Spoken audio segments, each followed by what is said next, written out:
Bismillahirrahmanirrahim. Assalamu alaikum. Dear aspirants, thank you very much for being over here. This is the promised video that I had promised with you. मैंने कहा था कि अपनी classes start करने से पहले मैं आपको एक डेमोन्स्ट्रेशन वीडियो दूंगा और वो डेमोन्स्ट्रेशन वीडियो देखने के बाद आप डिसाइड कर सकते हैं whether I am a suitable person for you or not. So this is for you. और मैं यहाँ पे उन एस्पिरेंट्स का शुक्रगुजार हूँ जिन्होंने हम पर ट्रस्ट किया। इस इंसानी ज़िंदगी में जो सबसे कीमती चीज़ कोई इंसान अर्न करता है वो उसका ट्रस्ट है। You have trusted us, thank you very much. और मुझे खुशी है, मैं अल्लाह का शुक्रगुजार हूँ कि अल्लाह ने ये दौलत हमें अता की है। अब आप इस वीडियो को देखिए, जज कीजिए। चूँकि ये मैंने ही कहा है आज मॉर्निंग में जो मैंने वीडियो की थी कि किसी भी मेंटोर को ज्वाइन करने से पहले just watch his demonstration video, क्या वो आपके लिए सूटेबल हैं या नहीं। Same is the criteria that is applied on me. मेरे ऊपर भी यही चीज़ लागू होती है। Watch what can I do for you. ये वीडियो हमारी आपके लिए डेमोन्स्ट्रेशन वीडियो है। इसके बाद जितनी भी वीडियोज़ हम करेंगे मैं आपको अपना प्लान शेयर कर दूँ। चूँकि मैंने व्हाट्सएप पे और फेसबुक पे सोशल मीडिया पे कांटेक्ट करते हैं लोग, तो डिटेल्स भेजी भी हैं लेकिन फिर भी सवालात रह जाते हैं। बता दूं, हम आपको मल्टी लेवल पे तैयार करेंगे। नंबर 1, हम आपको यूट्यूब लेक्चर्स देंगे बिल्कुल सेम एज जैसे अभी मैं बनाने लगा हूँ। नंबर 2, आपको जूम मीटिंग्स पे डिस्कशंस करेंगे, लेक्चर्स देंगे।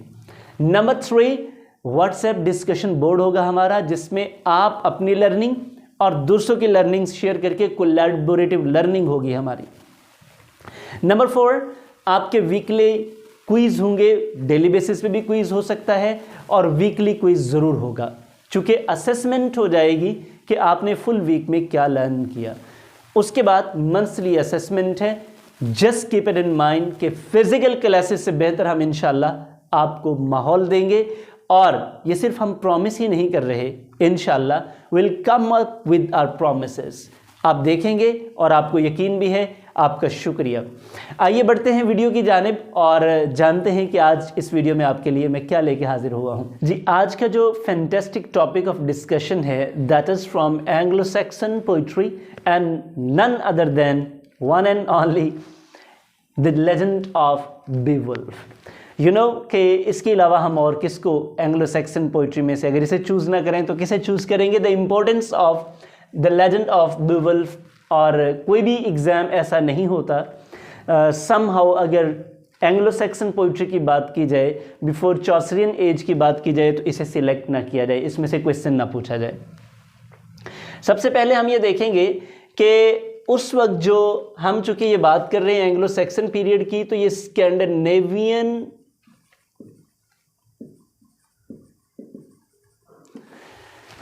जो एरियाज़ थे, लोकेशंस थी, उनमें मेन एरियाज़ या ट्राइब्स की बात करते हैं तो स्पीयरडेन्स, जियर्स, स्वीड्स, इनको हम डिस्कस करेंगे और इनको डिस्कस करेंगे आज। ये मेजर एरियाज़ थे। अब ज़रा गौर करें, जब हम बीवुल्फ की बात करते हैं, चूँकि जितनी भी लेजेंड्स लिखी जाती थी आपको ये बताएंगे हम अपनी जूम मीटिंग में भी कि लेजेंड्स बेसिकली होते क्या थे।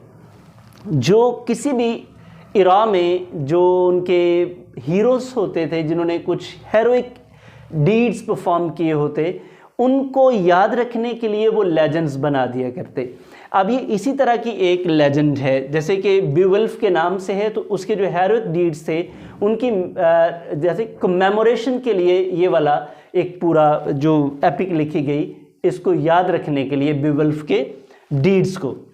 अच्छा, अब ये आपकी बीवुल्फ का जो प्लॉट स्टार्ट होता है एपिक पोइम का, चूँकि ये वर्सेस में मौजूद है। स्पीयरडेन्स लोकेलिटी है, एरिया है। स्पीयरडेन्स इस वक्त यहाँ पे बादशाह कोई नहीं है, एक सीन बनाया गया है। Authors, writers, poets scene create करते हैं, एक सेटिंग बनाते हैं अपनी राइटिंग को फर्दर बढ़ाने के लिए। So is the case with it. Ship में चाइल्ड है, ट्रायर है और वॉर लाइक आर्म्स हैं, हथियार हैं, लेकिन सिवाय इस बच्चे के उसमें कोई और मौजूद नहीं है। अब उस बच्चे को ये वाला जो स्पीयर डेन्स हैं, ये चूँकि वहाँ आके वो अश्योर करता है, उसे बचा लेते हैं, अपने पास ले आते हैं, उसे पालते हैं। पालने के बाद जब वो बड़ा होता है वो एक वॉरियर बनता है और उसी स्पीयर डेन्स का ये किंग बन जाता है। नाम उसका जब हम देखें तो स्काइल्ड, बच्चे का नाम जो शिप में उन्होंने उठाया लिया उसका नाम स्काइल था। अब स्काइल की इस ट्री से आगे फैमिली ट्री चलता है, इसी का एक बेटा ब्यू। स्काइल उनके ऊपर हुकूमत करते रहे, लेकिन जैसे ही ये ब्यू इनका बेटा जवान हुआ और इस काबिल हो गया कि ये हुकूमत संभाल सके, स्काइल्ड के लिए वायर्ड, ये अभी जो मॉडर्न लैंग्वेज में, मॉडर्न इंग्लिश में वर्ड एक आप वियर्ड पढ़ते हैं, जिसका मतलब हम ये लेते हैं मुकद्दर, नसीब। ये वाला जो वर्ड है वायर्ड, इसी की रिजेंबलेंस और रूट से है। अब वायर्ड उनका मतलब ये था फेट, और उनका कॉन्सेप्ट, ये बड़ा इंपॉर्टेंट क्वेश्चन है पीपीएससी के हवाले से, सीएसएस के टेस्ट में ये पूछा जा चुका है। फेट, वायर्ड, उनका ख्याल ये था, यानी कि एंग्लो सेक्शंस का, चूँकि जो लिटरेचर होता है it is always the reflection of that society in which it is written to. So fate, wired, fate, उनका ख्याल ये था कि fate it speaks only for one time to a man in life. किसी भी बंदे से ये एक बार मुखातिब होता है, और जब ये मुखातिब होता है तो उसके बाद बंदा मुखातिब होने के काबिल नहीं रहता। अब इसको अगर हम अपने कॉन्सेप्ट में देखें तो हमारे यहाँ जब आखिरी बार किसी से हमारी मुलाकात होती है तो वो इज़राइल अलैहिस्सलाम से होती है, रूह कब्ज़ करने, उनका एक कॉन्सेप्ट था। तो उनके मुताबिक ये लास्ट टाइम जब ये वायर्ड आ जाता, फेट का वर्ड आ जाता, तो at that time man was considered to be dead. लो जनाब, वायर्ड आए और स्काइल्ड जनाब को लेके चले गए, यानी कि उनकी डेथ हो गई और उनको बड़ी शान और शौकत के साथ जो उनके ड्यू थी दफनाया गया। उसके बाद ब्यू बादशाह बन गया। इन्हीं में से आगे चलते हुए स्काइल्डिंग डिसेंडेंट्स में थे एक किंग जिसका नाम रॉथगर था। क्या नाम? रॉथगर। ये बादशाह बना डिसेंडेंट्स यानी कि फैमिली में से, उसी फैमिली में से स्काइल्ड के बाद ब्यू, ब्यू के बाद रॉथगर, उसी फैमिली में से एक बादशाह बना। और इस बादशाह से आगे अब हमारी जो पूरी एक सेट बन गया है ब्यूवुल्फ का, वो स्टार्ट होता है जी। रॉथगर जब किंग बने तो इन्होंने, ज़ाहिर बात है बादशाह सलामत थे, तो समंदर के किनारे इन्होंने एक हिरियट प्लेस पर एक मीड हॉल बनवाया। मीड हॉल, मीड कहते हैं एंग्लो सैक्सन पीरियड में, ये एक हनी और वाटर से बनाई गई शराब को कहा जाता था मीड हॉल। और ये कहा इसलिए जाता था कि वहाँ पे ये अपने तमाम सेंट्स, बादशाहों के बाद जितने भी उमरा वज़रा होते, कॉमन फ्री मैन से अबव, ये सारे यानी कि उमरा वज़रा और बादशाह सलामत, ये सारे मिलके यहाँ पे क्या किया करते थे, आप इसे यूँ कह लें, ये इनका प्लेयर हाउस था, प्लेयर हॉल। यहाँ पे ये जिनकी महफिल हुआ करती, ये अपने इंजॉय किया करते और फिर रातें यहाँ पे गुजारा करते, यानी कि आप कॉन्सेप्ट समझें। अब जैसे ही ये रॉथगर ने ये बनाया, अच्छा खासा चल रहा था, बड़ी मौज मस्ती थी, माहौल बनता था, सब कुछ ठीक था, यानी कि शहनाइयाँ बजती थी, यू कैन से। इसके फ़ौरन बाद यूँ होता है कि इसी खुशी में एक इंटरफेरेंस आती है। अब ज़ाहिर बात है इंटरफेरेंस ये कैसे हो सकता है कि जहाँ बजती हूँ शहनाइयाँ वहाँ मातम ना हो, तो जहाँ बजती हैं शहनाइयाँ वहाँ मातम भी होता है। ग्रेंडल नामी मॉन्स्टर अटैक करता है और जब इस अटैक के दौरान 30 वॉरियर्स इनके किल कर दिए जाते हैं। अब 30 वॉरियर्स के बाद वहाँ पे कोशिश भी की उन्होंने, मतलब जो इनके जंगजू थे, स्टॉप करने की, लेकिन चूँकि वो एक मॉन्स्टर थी, it was difficult for them to escape और रेस्क्यू। 12 विंटर्स, 12 साल तक ऐसा चलता रहा, इस ग्रेंडल के अटैक्स चलते रहे और वो अनएबल थे अपने आप को रेस्क्यू करने में। इसी तरह हुआ कुछ यूँ कि जो अभी हमने स्पेयर डेंस को पढ़ा। Spare dance that was all pleasure it was turned into all mourning, यानी कि सारी की सारी खुशियां किस में बदल गईं? गम में। ये एक नेचुरल फिनोमेना है कि जहां खुशियां हों वहां गम ज़रूर आते हैं। So was the case with spare dance, जिसकी अभी हमने बात शुरू की थी। अब 12 सालों के बाद होता कुछ यूँ है कि ये खबर पहुंचती अक्रॉस द सी। आपको पता है तहज़ीब जितनी भी बड़ी है ये समंदर दरिया के किनारों पे बड़ी है जहां पानी मौजूद होता था। अब इसी तरह इब्तिदा में सारे ही ऐसे थे। अब होता ही कुछ यूँ है कि ये अक्रॉस सी, कोई उस वक्त ज़ाहिर बात है कम्युनिकेशन के ऐसे ज़राए नहीं थे, तो कम्युनिकेशन जो ख़बरें हैं, न्यूज़ हैं, ये पहुँचते पहुँचते वक्त लगता था। अक्रॉस द सी ये खबर पहुँची किन के पास? जीएट्स के पास, जो मैं अभी बात वहाँ पे करके आया हूँ। अब ये जो जीएट्स है ये मॉडर्न स्वीडन है। उस वक्त ये जीएट्स के नाम से जाने जाते थे, ये गीड्स के नाम से जाने जाते थे। यहाँ पे एक बादशाह हुकूमत करते थे जिनका नाम था किंग हाइजलेक। किंग हाइजलेक। अब ये किंग हाइजलेक का एक नेफ्यू था जिसका नाम था बीवुल्फ। ये बेसिकली मरकज़ी किरदार हैं हमारी इस पूरी लेजेंड के। अब बीवुल्फ को जब ये पता चला तो इन्होंने, जवान थे और जंगजू भी थे, ज़ाहिर बात है जब नया खून हो और फिर किसी ऐसी कैंपेन का पता चले तो खून तो जोश मारता है ना। तो ये अपने साथियों को लेकर, कितने वॉरियर्स थे इनके साथ? 14 वॉरियर्स लेके ये निकले अपने उस साथियों की मदद के लिए या कैंपेन के लिए, स्पीयर डेन्स के लिए।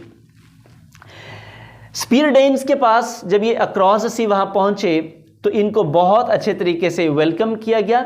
स्पीयर डेन्स ने किया। रॉथगर और उनकी वाइफ वेल्थ्यू, इन्होंने, वेल्थ्यू ने, ये एक उस वक्त कस्टम था, रवाज था कि अगर किसी को ज़्यादा इज्जत दी जाती तो अपनी बीवी के हाथों या अपनी फीमेल के हाथों उनको सर्विसेज दी जाती, कोई खाना पिलाना जो कुछ भी किया जाता। It was considered an element of honor at that time. So she presented mead cups. You know ना, mead cups मैंने बताया, mead क्या? Honey plus water mixed up शराब होती है। So she presented them with mead cups. जब ये कुछ खा चुके, पी चुके, उसके बाद उन्होंने अपनी वो रिडल, वो प्रॉब्लम सुनाई कि this is the problem that we people are facing on. जब उन्होंने प्रॉब्लम सुनी, चूँकि बात तो पहले पहुंच चुकी थी, लेकिन उन्होंने उस सारी कहानी को जो हकीकत में थी कि हमारे साथ हमें इस डेंजर का सामना है, तो उसने कहा जी मैं आपकी हेल्प करूंगा। और हेल्प के लिए जब वो हीरियट हॉल में पहुंचे तो चूँकि ये मेहमान थे किसके भला? रॉथगर और वेल्थ्यू ने। उन्होंने कहा कि आप इस हॉल में रात ना सोएं, चूँकि रात को क्या होगा? ग्रेंडल मॉन्स्टर आएगा और आपको खा जाएगा, जैसे हमारे साथ पहले होता रहा है लास्ट 12 विंटर से। लेकिन चूँकि बीवुल्फ ज़ाहिर बात है एक ब्रेव पर्सन था, इसने कहा कि मैं यहीं सोऊंगा, जो होगा देखा जाएगा। आइए देखते हैं क्या होता है जी। जैसे कि हम कह रहे थे कि फिर क्या होता है, आइए उस होते को देखते हैं।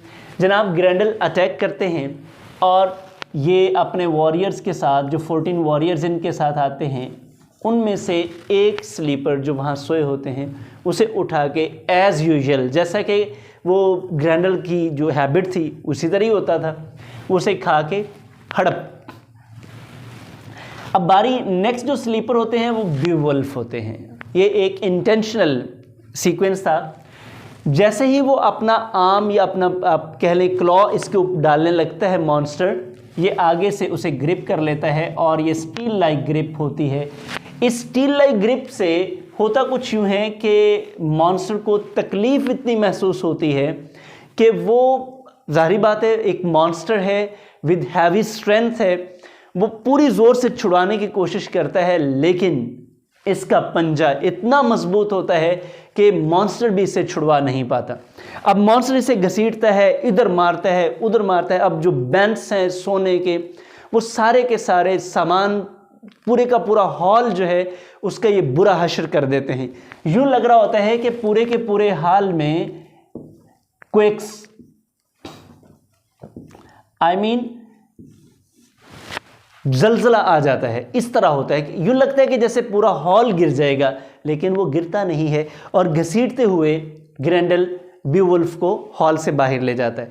जब बाहर पहुंचते हैं तो जोर जब लगता है, ग्रेंडल का जो बाजू है वो अपनी प्लेस से रेंच ऑफ हो जाता है, उखड़ जाता है और इसके हाथ में, और ग्रेंडल तकलीफ इतनी होती है कि ही प्लंज इनटू द सी और वो वहाँ मर जाता है।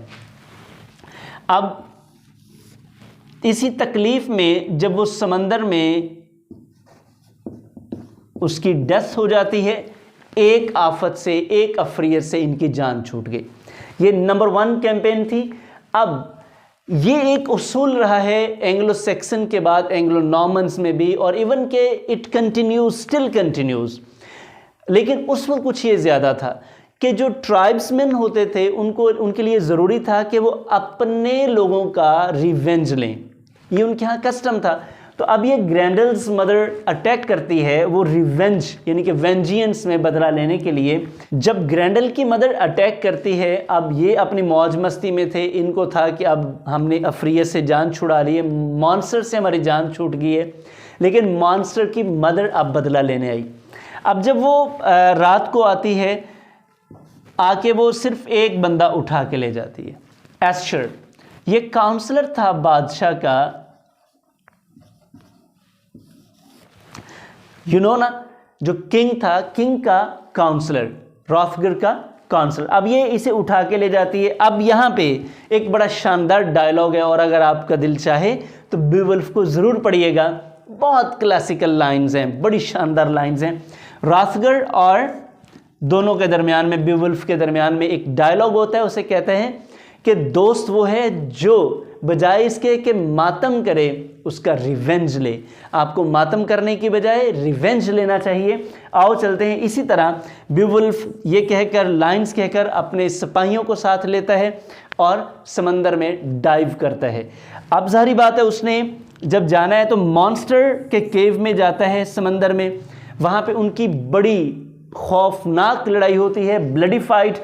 उस फाइट में ग्रेंडल की मदर को मार देता है। ये मारने के बाद जो देखता है, जब उस पूरी केव में वहाँ पे ट्रेजर ही ट्रेजर है, सोना ही सोना है, ख़जाना ही ख़जाना है, उसमें बीवुल्फ क्या करता है, ख़जाने को छोड़ के पहले उसका जो फ़र्ज़ था, फ़र्ज़ कौन सा था, चूँकि उसे लालच उस दौलत की नहीं थी, वो तो रिवेंज लेने आया था। उसने उस जो ग्रेंडल्स मदर थी उसका सर काटता है। जैसे उसका सर काटता है, वो जो खून, ब्लड है, इसकी तलवार को जैसे ही छूता है, इसकी तलवार यूं पिघल जाती है जैसे आग के सामने स्टील रख दिया जाए और वो पिघल जाए, और इसके हाथ में सिर्फ उसका हिल्ट रह जाता है। अब एक हाथ में, आप जस्ट इमेजिन करें, एक हाथ में सर है, किसका भला, ग्रेंडल्स मदर, और दूसरे हाथ में हिल्ट है, और ये इसी तरह बाहर निकलता है फातेह होकर। ये दूसरी कैंपेन थी जो इसने विन की।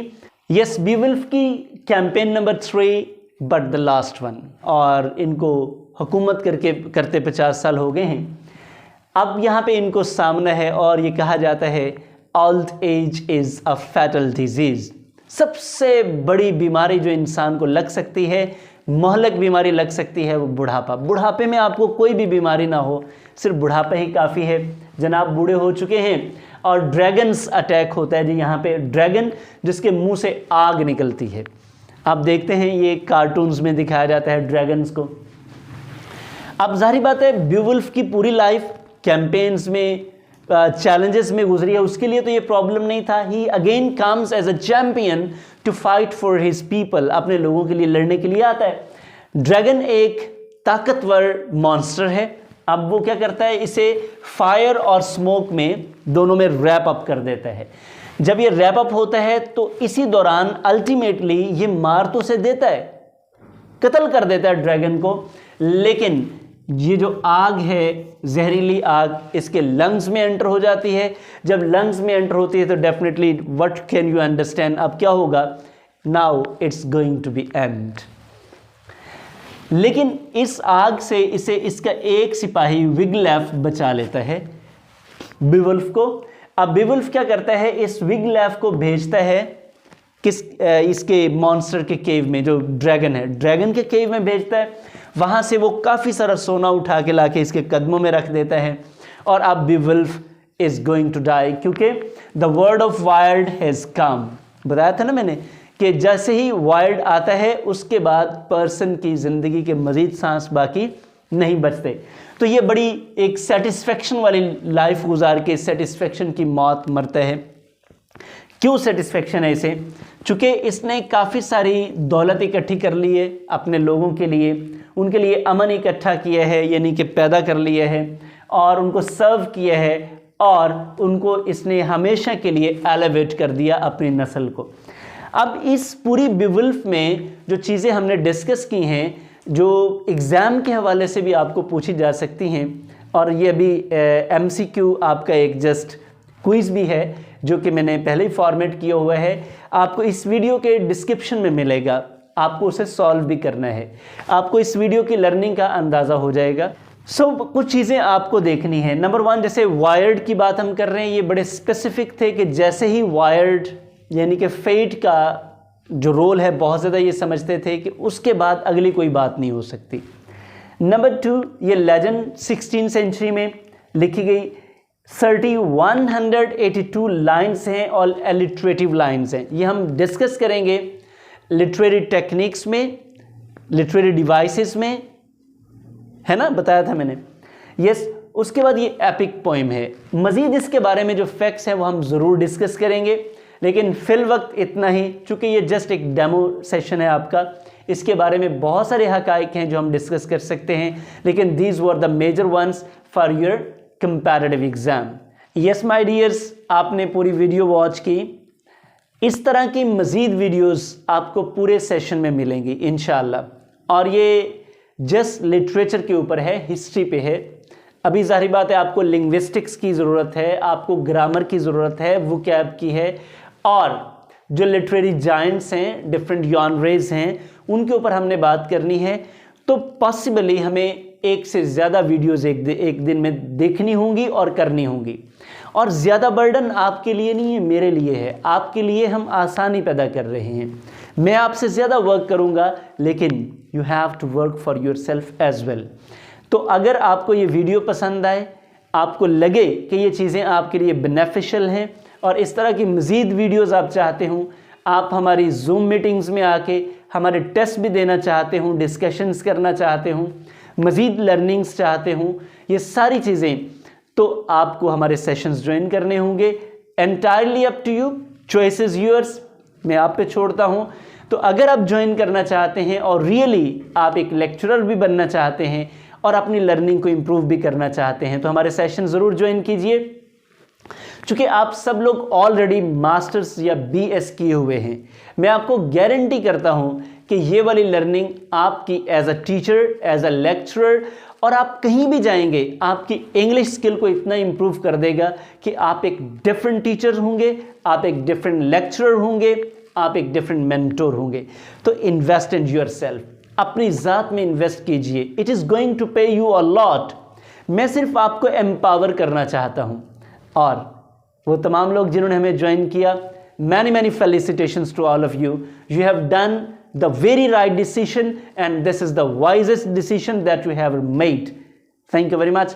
Hoping to see you in my online sessions by tomorrow. Allah Hafiz.